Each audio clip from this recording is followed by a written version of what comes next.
आज बनवूया असा चना मसाला जो दिसायला एकदम झणझणीत आणि चवीला अगदी लग्नाच्या पंक्तीत मिळतो तसा लागतो. पुरी सोबत, पोळी बरोबर किंवा भाजी भाकरी सोबत हा चना मसाला एकदा करून पाहावा. खूप छान लागतो. चला तर मग सुरुवात करू. सगळ्यात आधी हरभरे मी रात्री भिजत घातले, कारण की ते आदल्या दिवशी भिजावं लागते, तेव्हा ते दुसऱ्या दिवशी भाजीसाठी तयार होतात. आणि त्यानंतर मी सकाळी स्वच्छ धुवून घेतले. त्यानंतर त्याचे कुकरला 2 ते 3 शिट्ट्या काढून घेतल्यात. 2 ते 3 शिट्ट्यात आपले परफेक्ट असा चना भाजीसाठी तयार होतो आणि छान असा मऊ शिजलाही जातो, जास्त गाळही होत नाही. छान असा आपला चना शिजलाय. आता या चना मसाल्याची खरी चव येते ती त्याच्या मसाल्यामुळे. त्यासाठी एका कढईत मी घेतले थोडंसं तेल आणि त्यामध्ये खोबरं घालून ते छान लालसर आणि खमंग होईपर्यंत भाजून घेतले. खोबरं भाजून झालं की त्याच कढईत लसूण घालायचा आहे आणि तोही लालसर छान परतून घ्यायचा आहे. त्यानंतर त्याच कढईत घातलाय मी कांदा छान गोल्डन ब्राऊन होईपर्यंत परतून घेतलाय. त्यातच घालायची थोडीशी कोथिंबीर, तीही छान मी परतून घेतली. हा सगळा मसाला थोडा गार झाल्यावर मी मिक्सरमधून घालून छान असा बारीक करून वाटून घेतलाय. मस्त असा कांदा सगळा मसाला छान असा परतला गेला, या ठिकाणी तुम्ही पाहू शकता. आणि छान असा गार झाल्यानंतर तो मिक्सरला बारीक वाटून घ्यायचा आहे. आता हा सगळा मसाला आपला असा परफेक्ट तयार झालाय, म्हणजे चना मसाल्याचा बेसही आपला तयार झालाय. आता आपण कढईमध्ये पुन्हा कढईमध्ये मी छान असं तेल घालून घेतले 1 ते 1.5 चमचा.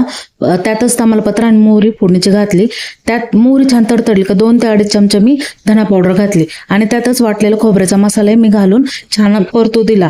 आता यामध्ये मी घातले हिरवीगार कोथिंबीर आणि काही ड्राय मसाल्यामध्ये किचन किंग मसाला, लाल तिखट, पाव चमचा हळद आणि घरगुती केलेला काळा मसाला घातलाय. तो छान तेल सुटेपर्यंत परतू दिला.